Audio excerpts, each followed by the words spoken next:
ప్రభునందు ప్రియులారా, ప్రభునామమున మీకు వందనములు. ఈరోజు దేవుని యొక్క వాక్య ధ్యానము సామెతల గ్రంథము 6వ అధ్యాయము 16 నుంచి 19 వచనాలు. యెహోవాకు అసహ్యములైనవి 6 గలవు, 7 ఆయనకు హేయములు.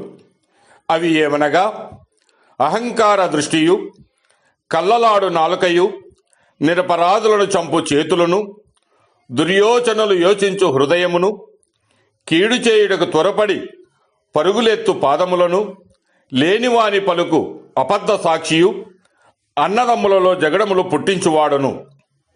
దేవుడి మాటలు దీవించి ఆశీర్వదించునుగాక.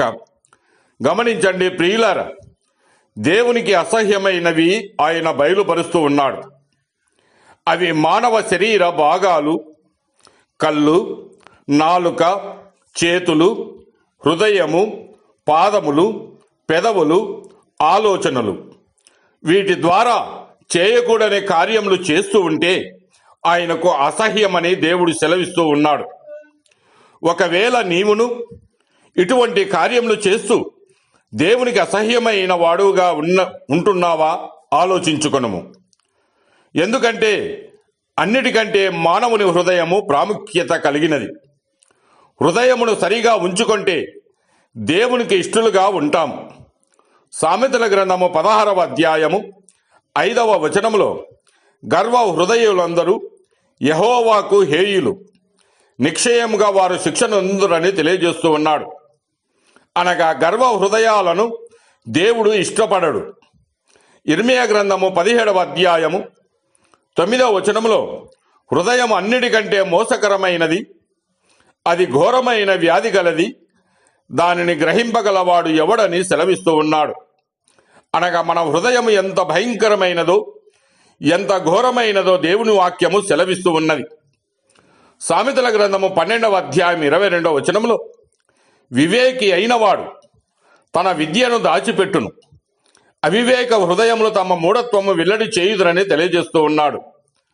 అంతేకాక యెషయా గ్రంథము 59వ అధ్యాయము 3వ వచనములో మీ చేతులు రక్తము చేతను, మీ వ్రేళ్లు దోషము చేతను అపవిత్రపరచబడి ఉన్నవని చేతుల గురించి సెలవిస్తూ ఉన్నాడు. అలాగనే సామెతలు 12వ అధ్యాయం 2వ వచనములో సత్పురుషునికి యెహోవా కటాక్షము చూపును, దురాలోచనలు గలవాడు నేరస్తుడని ఆయన తీర్పు తీరుస్తూ ఉన్నాడు. గమనించండి ప్రియులారా, మన యొక్క ఆలోచనలు, మన యొక్క తలంపులు సమస్తము కూడా దుష్ట తలంపులని మనం గమనించాలి. అయితే అటువంటి దుష్ట తలంపులు చేయువాడు నేరస్తుడని దేవుని యొక్క వాక్యము సెలవిస్తూ ఉన్నది.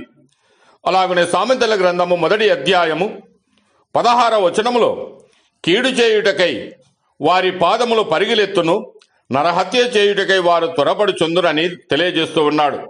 కనుక మనము దేవునికి ఇష్టమైన వారముగా ఉండాలంటే సామెతల గ్రంథము 22వ అధ్యాయము 4వ వచనము ప్రకారము యెహోవా యందు భయభక్తులు కలిగి ఉండుట వినయమునకు ప్రతిఫలము, ఐశ్వర్యమును ఘనతయు జీవమును దాని వలన కలుగునని వాక్యము సెలవిస్తూ ఉన్నది. అలాగుని ఎఫెసీలకు రాసిన పత్రిక 4వ అధ్యాయము 15వ వచనము ప్రకారము ప్రేమ కలిగి సత్యము చెప్పుచు క్రీస్తు వలె ఉండుటకు మనమన్ని విషయములలో ఎదుగుదాం.